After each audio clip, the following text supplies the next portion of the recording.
Our live stream from MJSA Expo. This hour, I'm joined by Hanna. Mark is the Chief Marketing Officer for Richline Group, which is owned by Berkshire Hathaway. And I point this out because Mark has really held the position in the jewelry industry of being the leader of corporate responsibility. He's been bringing this topic home over and over again for years, and he challenges the corporate end of our jewelry industry to do better, or as he likes to say sometimes, do gooder. Thank you. I quote that fairly often. Welcome. Thank you very much. It's so great to be with you. I appreciate the invite. And I am going to do t-shirts. So. I'll wear the t-shirt. But yeah, I especially appreciate it because now that we're talking, we've got so many topics that as an industry we're really addressing. And I think that human rights will really address it. We're not just conflict minerals anymore. No, we're not. No one note anthem. And so for me, the next one to address is climate. After the Chicago Responsible Jewelry Conference this year, we were chatting in the evening, as well as you can on a Zoom environment. And COP26 was going on, right. And Mark was so impassioned that he was practically like talking over himself to get all the topics out on the table. And what was clear is we're not talking enough about environmental impact of the jewelry industry. So we talked about conflict minerals. Then we've been talking a lot about human rights, and those conversations are by no means done.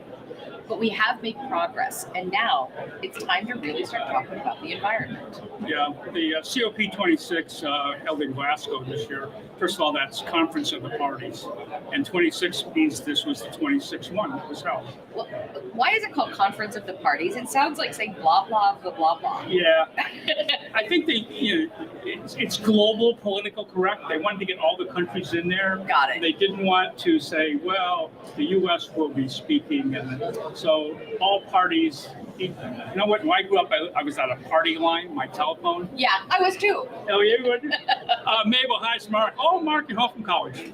It was Conference of the Parties, and it brought together little by little almost every country to this conference to talk about their particular issues, their goals, what they were targeting, and what they were doing about it. And it's really an impressive event. And this one, I think, was the most impressive of all, from my point of view, because it had businesses step up.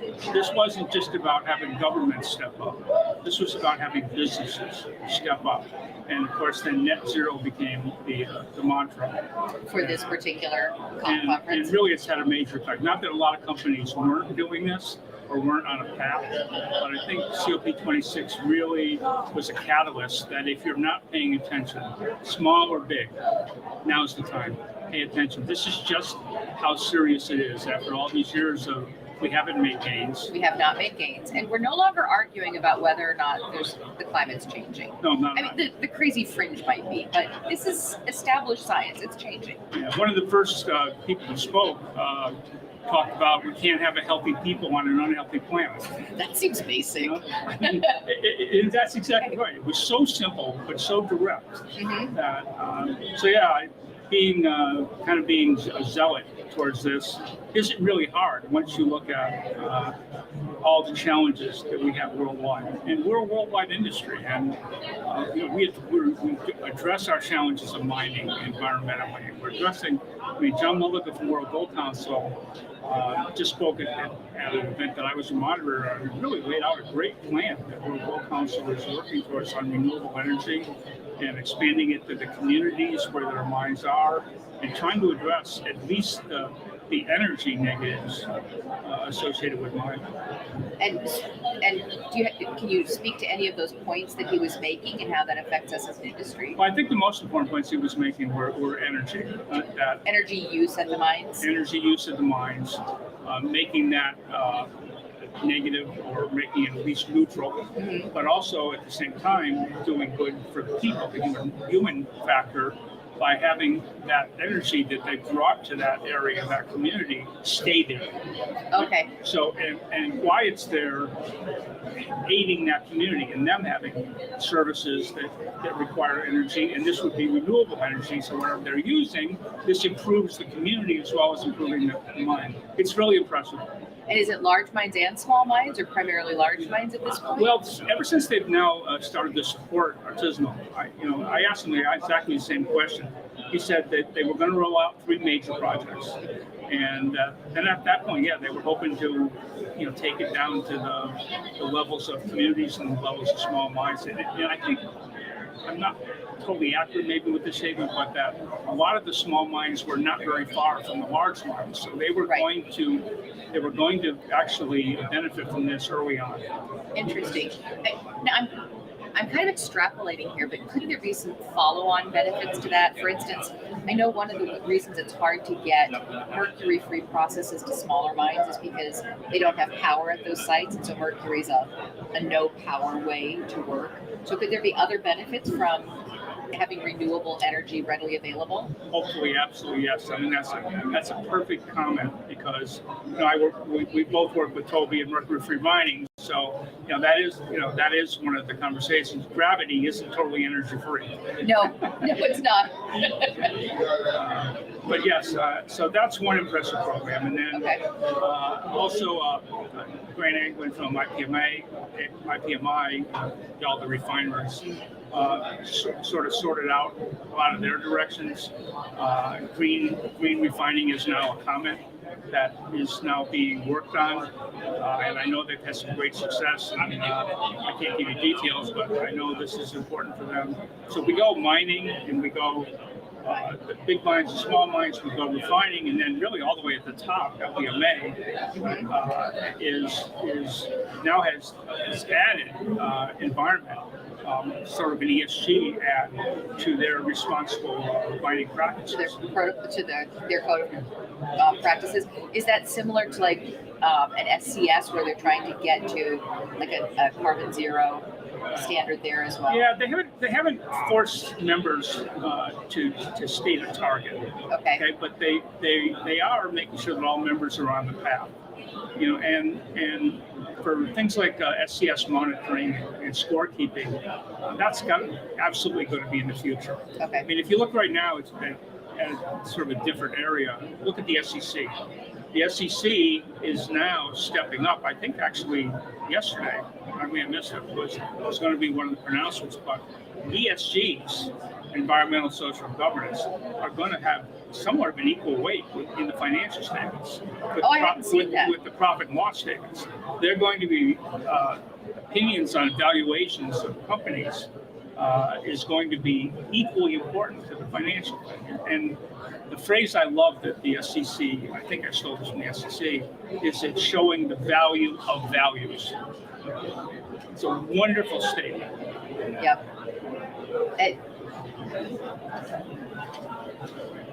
I have like 3 questions that are bubbling out of my head right now. So, but you have a couple of other things you want to talk about from there, and then maybe I'll ask some of these questions.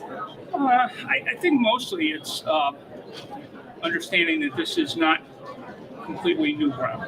That as an industry, I and many of us and most of us are hoping we're going to adapt and adopt to the need for paying attention to climate and its impacts in our own operations, small operations, large operations. Yep. If I relate some of the good things that are happening personally from the company, that in 2010 we put out a 5-acre solar array in Albuquerque, which you know about. Right? On the challenging side is that we have some 1880 facilities, in New England. That's a challenge, right? To retrofit bring renewable energy in and do types of things. So you have to have a plan, and that plan, I mean, it starts with purpose. Mm-hmm. Right? Why are you doing this? Right? It weaves its way through reputation about what am I getting out of this. Yeah. Right. And I think the best way to say it is that each person's plan is going to be different. But they have to start identifying their risks, identifying their opportunities, prioritize, not what they can do someday in the future, what they can do now. Right? And have that plan step exactly that way. What can I do now? What can I do next? What can I do?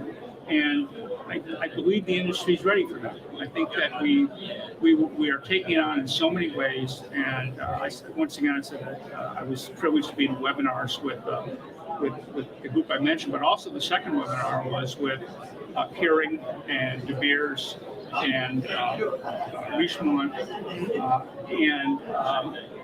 you see from the major brands, these are major luxury brands, how important it is with the consumer.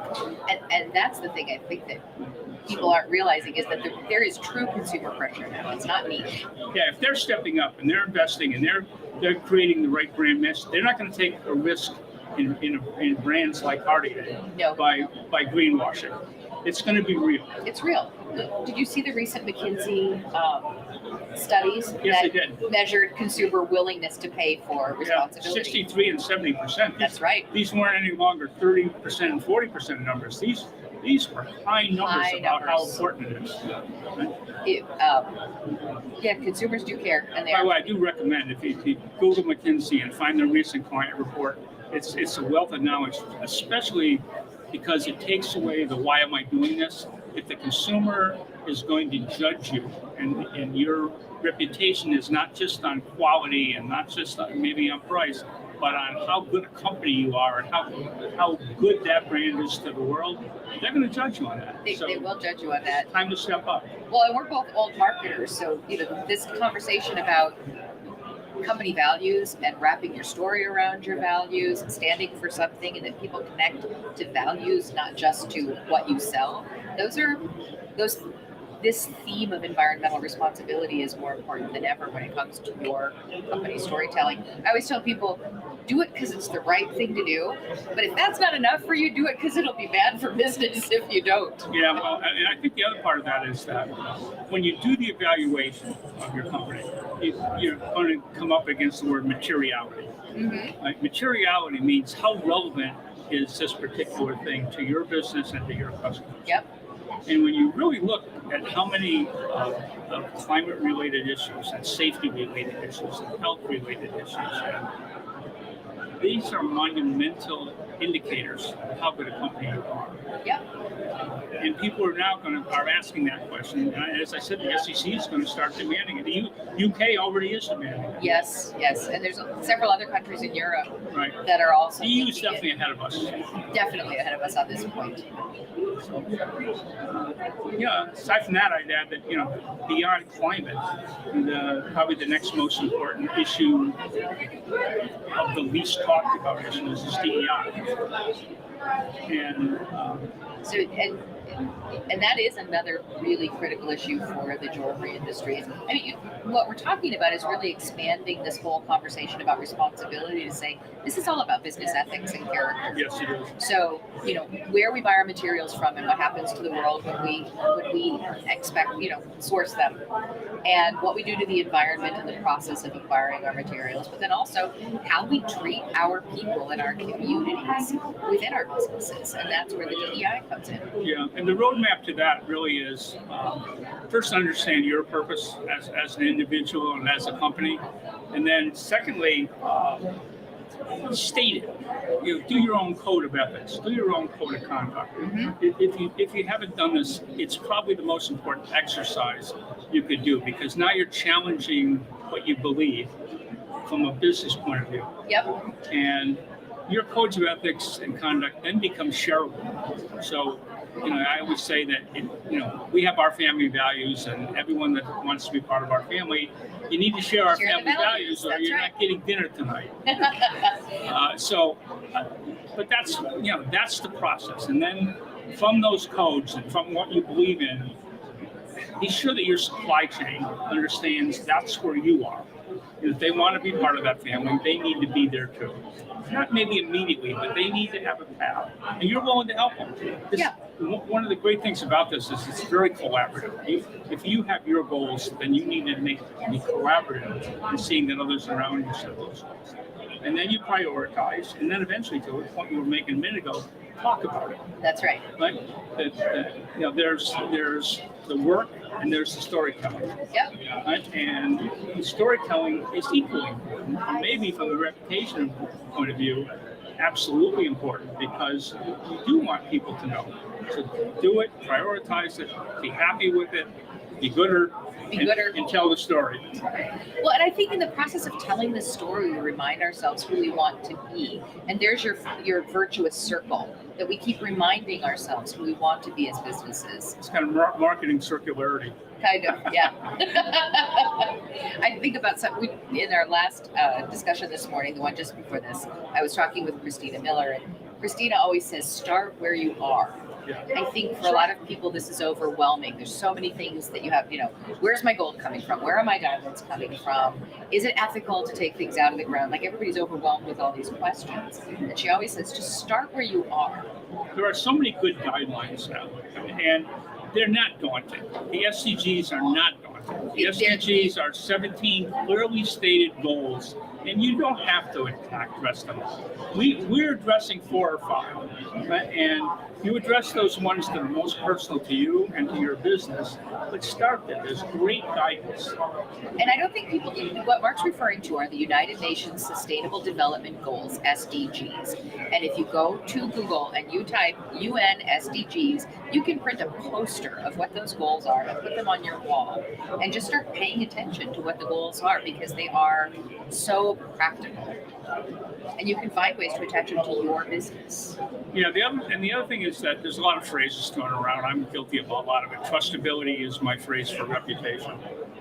But one thing I think I said it by accident the first time, but I've really come to believe it, is that you need to feel it's not about sustainability at your company. It's about sustainability of your company. Right? Yeah. That when you see this as an integral part of growing your business and fostering your business, then you don't see it as a one-off. Oh man, I have to do that now because Gen Z cares.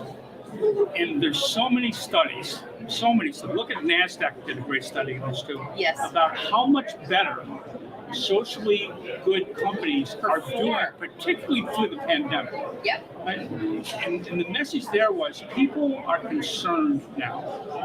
There's absolutely heightened care that you as a company or you as an individual are doing the right thing. Yep. Well, look at our, the Great Resignation. If employees aren't leaving companies because they've decided not to work anymore, getting rid of the additional unemployment benefits didn't bring everybody back to work. Yeah. People are leaving companies where they don't feel their values align with the companies. So this is about sustainability and employment as well. Employees want to work for companies they believe are doing the right things. Yeah, and the other thing is, and everybody knows it, we're in a very social world. We're in an easily to communicate world, for better or worse, right? And there is something called cancel culture. Right? Yeah. And cancel culture, CANCL, cancel culture, right? Can be pretty emphatic. It can be brutal.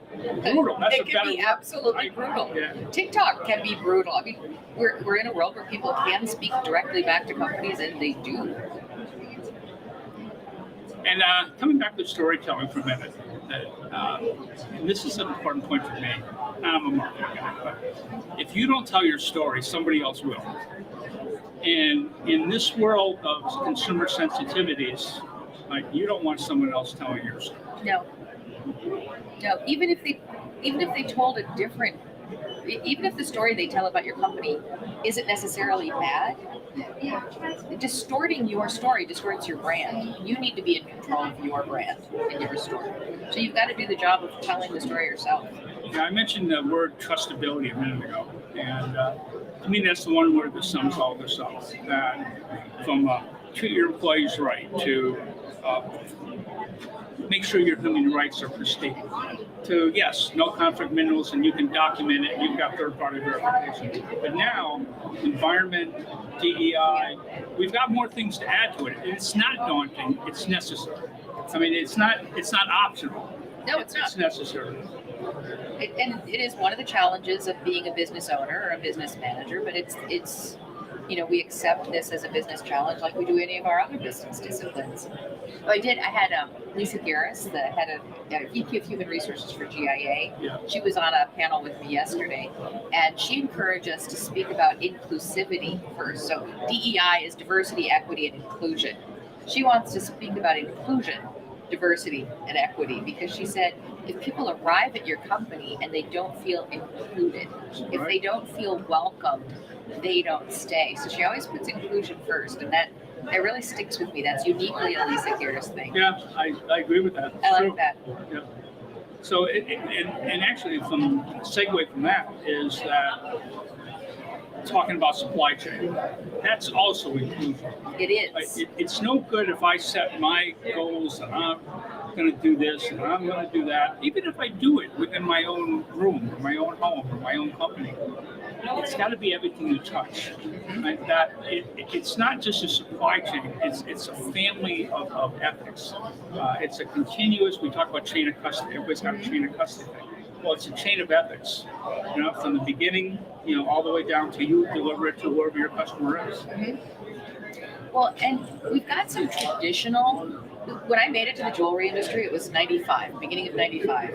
And I was shocked at how the jewelry industry didn't talk to each other in the supply chain.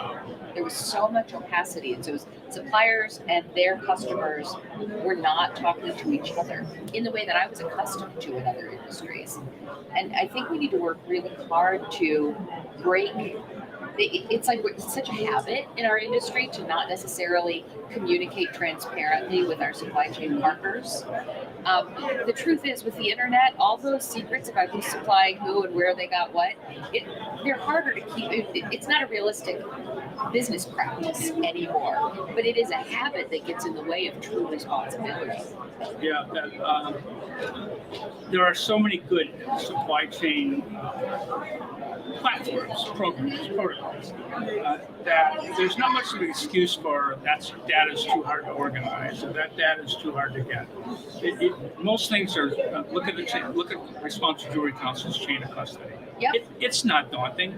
No. It says you know where things came from. You know those things, materials or whatever that particular supplier does, and what's their moral code? Right. And I think lots of this, and I'm probably guilty of this too. It sounds like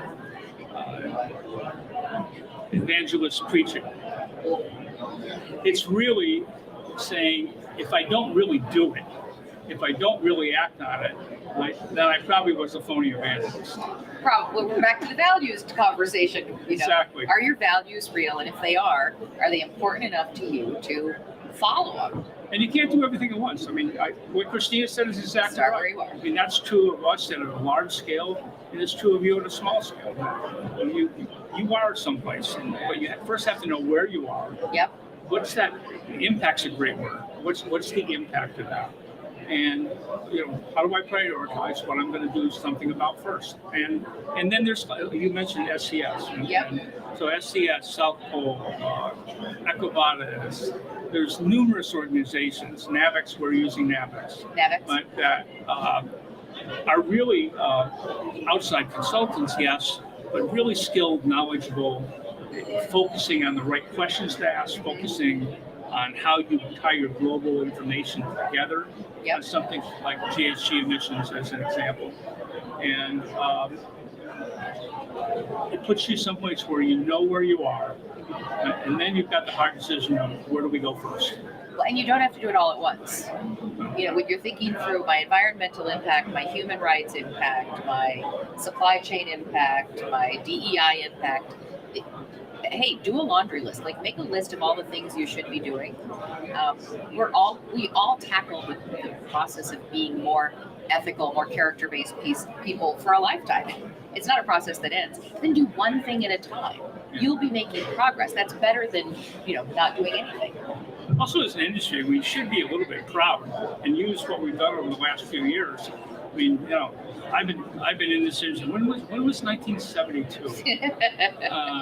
So I've been around here a while, and I'm so proud of how we've taken on over the last decade, especially. Yep. ethical causes, and I mean human rights in particular. If you read the Human Rights Watch reports, right, started 2000 and read until now, we have a lot to be proud of. We do have a lot to be proud of. We have a lot to do. Yes, but we have a lot to be proud of, and we should build on that. Yeah, and I think obviously that's true with conflict minerals, and laws like Dodd-Frank help that. And by the way, don't think climate's not going to be legislated. Right? And to that point, there's a lot of phrases you hear out there: offsets, credits, carbon costs. In some form, these are all going to happen. So there could be, this a little bit of a straw man right now, but there could be you're going to have to disclose the carbon costs in your product and the carbon costs in your material. John Mulligan brought this up at World Gold. Well, it's been talked about in other forums as well. Right, so that in addition to all your regular costs on your bill of materials, you may now have another one. Right? And that might end up actually being real cash flow. It could, yeah. If you have to figure it into your financial statements as a cost, then that becomes, I think it'll end up at the tax level. Oh yeah, it's good. Yeah, I think different governments will address it a different way. I keep my eye on Germany and UK, who are both quite ahead in terms of, Well, Germany has some laws on the books now that everybody's looking at. They don't really have enforcement on them, but they do at least have the guidelines in place to do this kind of, like requiring businesses to start looking at their environmental impact from a financial standpoint. Yeah. And to be on this path, it's not like we don't need any more organizations. I think walls fell down around me by saying that, but but you're right. We have enough organizations now, and there's an organization for everybody. There's like, if you're a small maker, get into ethical metalsmiths. Right. Start working that through with that community. Yeah, I was going to mention them for exactly that same reason. So the good organizations, they're adopting this. They're putting this on their agendas. That maybe it hasn't been, but it will be. And look at it. Look in the mirror. Look at it yourself. Read whatever you can read. There's lots of good stuff. Going back to where we started, COP26. Read about COP26. Read about COP27 that's coming up. Is that an annual or a twice annual? It's been twice annual, but they're trying to speed the next one up. Are they? They felt they had a lot of unfinished business. In the last one, they set a lot of good goals. 1.5 degrees centigrade is still the target, which just says a quick point of information. Since this started being measured, the climate's almost 5 degrees hotter. Exactly. That in America, this last July, in 2020 wasn't bad enough. This last July was the hottest July on record. Right, in North America. Yeah. So this isn't just somebody's idea. Let's do good. Let's do gooder. Right? I mean, this is very real. And there are a lot of organizations that also, I'd say, you can Google them, you can see what they stand for and what they're doing. Probably to me the most important one is SBTI.com. That's the Science Based Targets Initiative. So science-based targets mean this isn't bull. No. Right? No, it's Here's the science. real facts. Here's the real things that you need to measure to see what your footprint is. And just, by the way, I just saw somebody talking about it's not your footprint, it's your handprint. Carbon handprint. Yeah, your carbon handprint. TCFB, CDP, all great climate-focused organizations. Yep. And I guess I'm going to come back and say add SEC to that and read the Wall Street Journal. Pay attention to some of the new valuations. Well, and as a long-time Wall Street Journal reader, just watching the arc of change on the tone of environmental reporting in the Wall Street Journal over the last 10 years, I wish I could graph it. You are so right. Because they recognize, I mean, when the corporate world steps back and says, a damaged climate is actually going to stop all of us from financially thriving. Yeah. They're not. The Wall Street Journal's tone didn't change because of consumer pressure, though that weighs into it. It's changing because an unsustainable planet means unsustainable economies. Yeah. we have a phrase, rising tide raises all ships. Well, it works the other way. It does work the other way too. I say there are lots of good organizations. There are lots of things that you can examine. This is all, even if we're a large corporation, this is very personal setting purposes. It's not just personal to us, it's personal to our employees.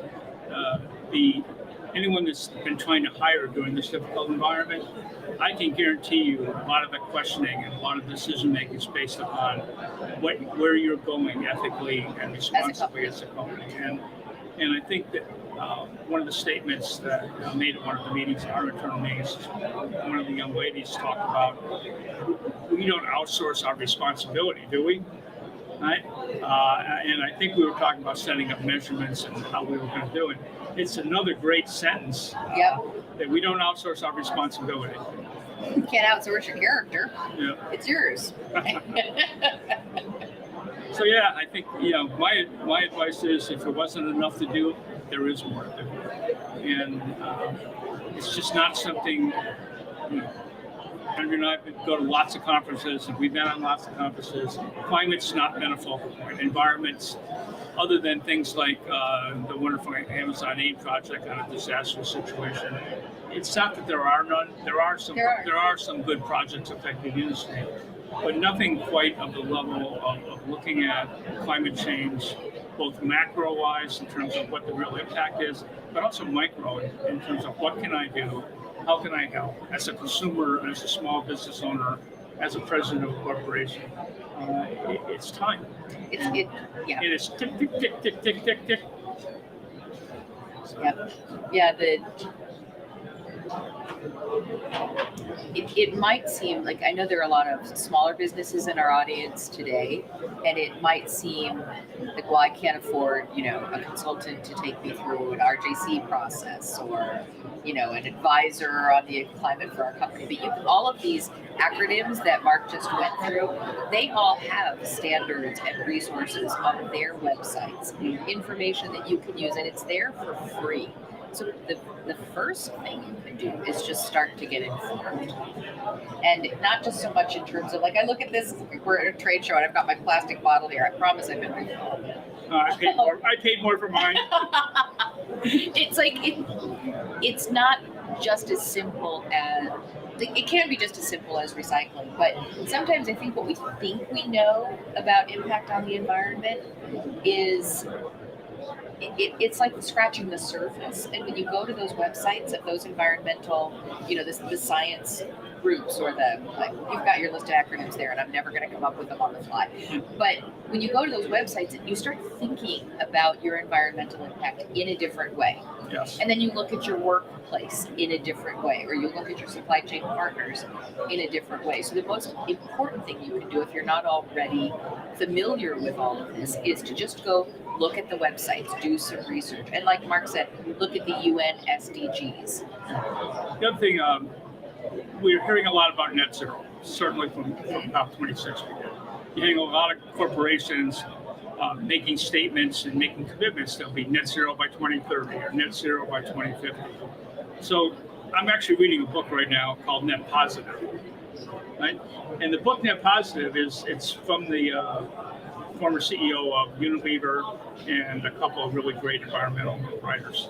And he makes a really interesting point early on. Net positive and net negative are sort of the same. Net negative says don't do any more harm. And net positive says do things that make it better, not just make it flat. Right? So and that's the title of the book. I haven't read it yet. Net positive? Huh? Yeah, net positive. I'm gonna look for that. I'm only about halfway through, but it's great. And it's really good because it's totally business related. Right. Now, I used that materiality word earlier. It's totally material. Everything that they talk about. So, your next book? It's a marketing book. I don't know. You want to do an environment book together? Jewelry industry and the environment? I'm learning a lot. Yeah. And I guess that's a little also a segue is I suggest learn a little. You don't have to learn everything. You can always personalize to you and your situation and your company. But there's a lot of great learning out there. Green to Gold is another great book. That is a great book. Well, and you could look at the number of things that we have to learn to try to make a difference before, we're leaving this place to our kids and grandkids. But it's also incredibly invigorating to learn that we can make a difference and do things that are positive. Yeah, I don't think there's anything that can give you more passion about what you do at work or at home than that kind of goal. That kind of, I can see it. I'm not sure how to get there, but I really want to. And that's really what brings out the passion in your work and your personal life. Yep. Yeah, keeps us young. So, at least for me, it does. There isn't any baseball right now, so. No, just basketball. But you're already out. Yeah, I already. I lasted about the first half of the game, and I was out. And you were out. I think I was out about as fast. Yeah. So, what happens when you go with what people expect to win? But again, there are lots of important projects. There's lots of important issues that we as an industry need to continue to address, and we can't do them in series. We have to do them in parallel. And as we both said earlier, we can be proud of a lot of things they're doing. We're not perfect yet. There's a lot of work to do. But we do need to add this to our agenda. Yep, we do.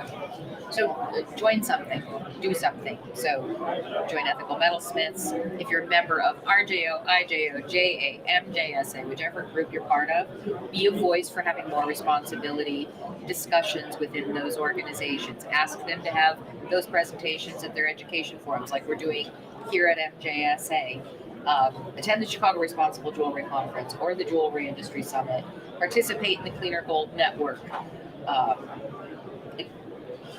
Step up and do something and join people who are doing something because you'll learn from your peers as well, and they'll give you lots of good ideas. Yeah, I think we're also in a world where I think as kids we all had spelling bee.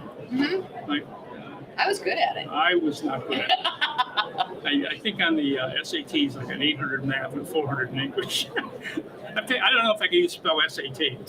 You just did. You're good. But speaking about SAT as an acronym, I could probably give you, Andrea could do 100 acronyms, all which are relevant, to our industry. So we need an acronym B.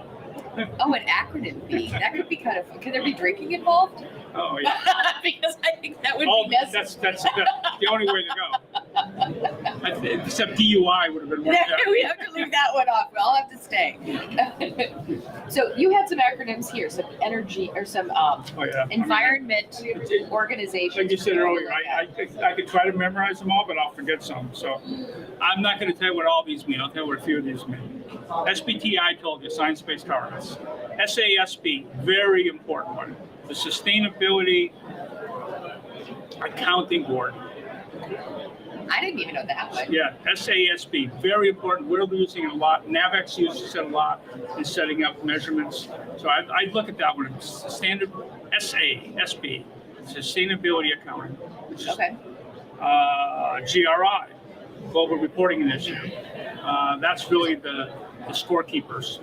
There's a lot of great information. Yeah, there. and they are already rating companies. Yes. Right? And this is going to happen. Our industry has been below the radar, but industries are being rated and companies are being rated. Well, I think some people aren't. I want to come back to your acronyms, but it just reminded me of a really important point. Right now, with the situation going on with Russia, and Russia having tried to shore up their reserves, their ability to function independently economically when they did an aggression. What if they shored up their reserves with diamonds and gold? We're getting heightened attention at all government levels now about how much gold and diamonds are sitting in Russia's hands, ready to be used as money. So the jewelry industry is going to be coming in for a tremendous amount of policy and regulatory observation and scrutiny that we have not been in before. So get ready. Yeah, I know you were did a great letter with the industry. We as a company have just done a letter to the entire supply chain, including an affidavit of compliance based upon. I liked that.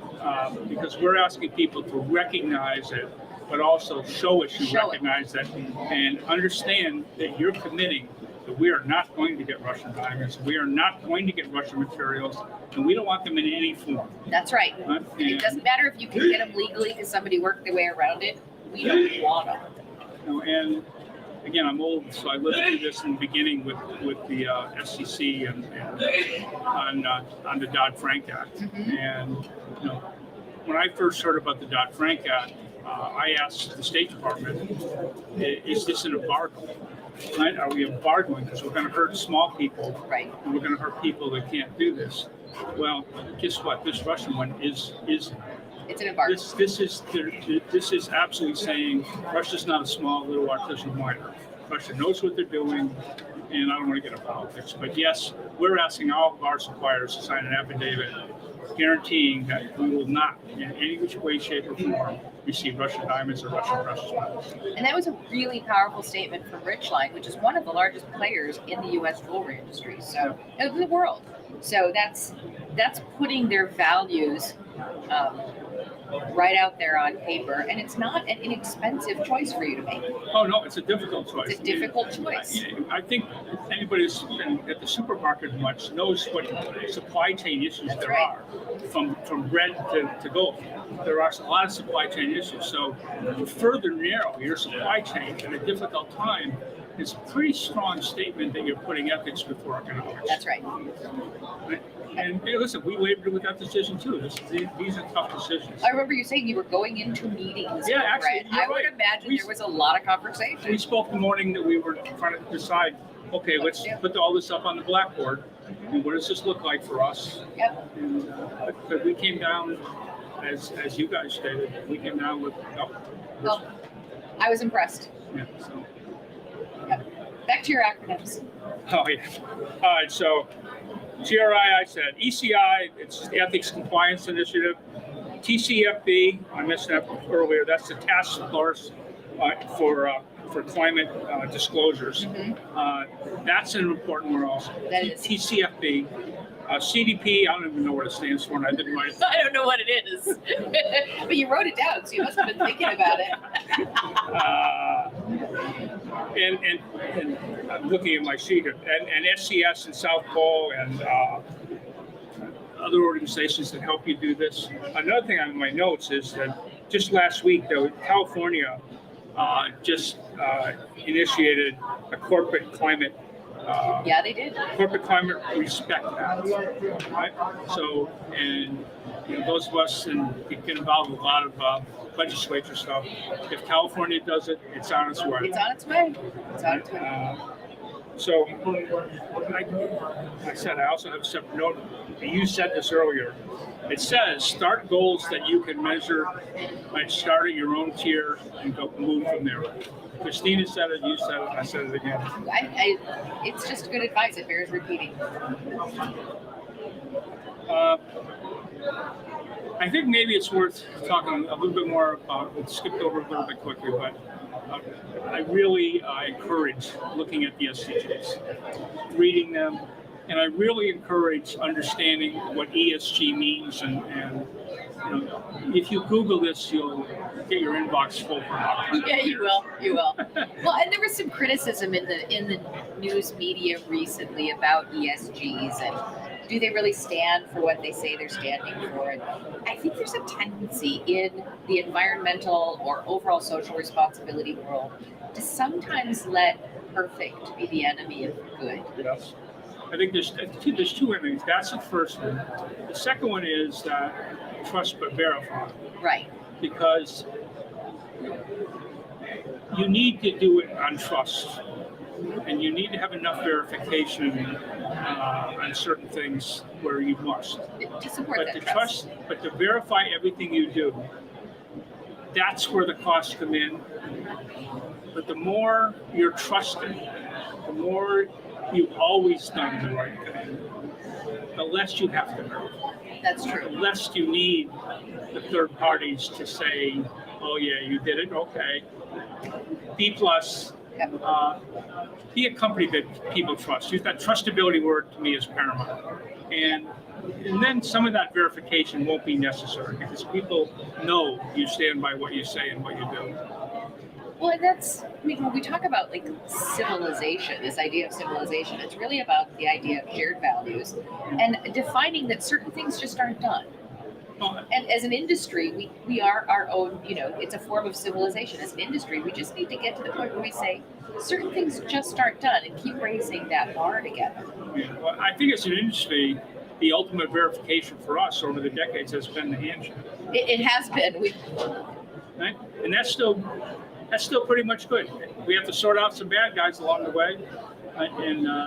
You hear about greenwashing. I mean, I think it's equally important to pay attention to greenwishing. Well, this is something Christina Miller said yesterday. She was pointing out that a lot of times there's greenwashing, greenwishing, green whatever, and it's not because people mean to lie. It's because they haven't done the work of understanding what's really involved in what they're saying they're doing. Yeah. So a certain amount of greenwishing or... this is where your aspirations can become a little distorted. It's something you're really going to do, and you really believe in what you haven't done yet, right? Yep. And that's the tough one. You are going there, but you haven't done it yet, so you can't say you've done it. Yep, but you can get transparent about it. The software industry uses something for their product development that they call roadmaps. Yeah, right. And so you can go to a software company. No software ever does everything we want it to do. Half the times they don't. Anyway, that's a different discussion. But the software is missing a feature that you wish you had. You can go to their roadmap and you can see what they're planning to do in the future that they haven't gotten to yet. And I just keep asking everybody, get a responsibility roadmap on your website. Come up with your list of things that you want to do that are important to you. Be really transparent about it. Talk about which things are in process now, which things are next up on deck. If you want to get really, into it, let your customers vote on which things should be elevated. Yeah. But if we'd be really transparent about all the things we're trying to do to become a more ethical, effective company in terms of our citizenship, be transparent with your plan. And then you're not greenwishing. Then you're saying, we can't do everything at once. We know we want to do more. Here's what we're working on now. Here's what we've already accomplished. Help us decide what's next. That's where the journey word is so important to our industry. The other use of the word roadmap, by the way, is there's lots of ways to get there. There are lots of ways to get there. So, good word. I mean, I think that, and you don't have to follow any specific path. Nope. Well, just to really belabor the roadmap, the whole idea of a road trip is there's somewhere you're going. There's only two things you have to know: where you are now and where you're going. And how much gas you have. Well, and can I afford to fill it up? Well, there's that. All right. We're good. We're good? I got through the topics you wanted to cover? Absolutely. And hopefully I've enlisted more of you and maybe taking a little bit of your hard to valuable attention and asked that some of it be now spent looking at environmental impacts. And going back to the beginning of our conversation, we're doing great with human rights. We can't let down our guard. We have to be sure that there's not some part of our industry that hurts all of our industry because they're not doing it right. And that's the most important axe we wield, is making sure that a few bad people don't hurt all of us. Don't hurt all of us. And also to that point, in working on the environment, environmental responsibility is about human rights. Yeah. It's very. That's a whole separate topic. You can spend a lot of time talking about just how the linkage is absolutely there. Yep. McKinsey, the report. They covered a lot of it. Yes, they did. Yep. So study, learn. I'm learning. Join us. Get those SDGs printed out and on your wall. I love staring at those things. They give me so many ideas. Yeah. It's a cool poster. You can print the circle, all of the ideas about what goes into responsible development. Yeah, it's pretty And cool. it's going to become more, not less. But Yes. responsible sourcing is one of them, and partnerships Yep. for a better world is one of them. How we treat each Obviously, other at gender work. equality is one of some of the other things. Yep. So it's really, that's another roadmap. It's a great, Yep. put it on your wall, pay attention to it, pick your priorities. Yep. If we're all picking something, we're all progressing. But yeah, if I'm going to conclude it on, I've been in this industry a long time, and I'm very proud of how we get behind and address these issues. And it may start with somebody in ethical metalsmiths, but it ends up with the Carings and Richemont and De Beers of the world. So no passion, for ethics is wrong. It's all good. It's all good, but I do think that as a person that's been working in the responsibility space for a long time, the industry owes a lot to you, because you have, a lot of the movement early on came from the makers, the small little bitty businesses, the ethical metalsmiths. But I applaud them. Huh? I applaud I know them. you applaud them. You also picked up the package and carried it into the big corporate spaces where you have a voice and you've pushed. So I have a voice. you do, and you take it into corners where the rest of us can't always get. So Thank you. we applaud you back. Thank you. I have a passion for it. Yes, you do. All right, so we've been with Mark Hanna, the Chief you. Marketing Officer of Richline, and thanks for your time Of course. and Thank for you. all your hard work. I love it. I do. I know you do. So, thank you, everyone. All right, thanks, everyone.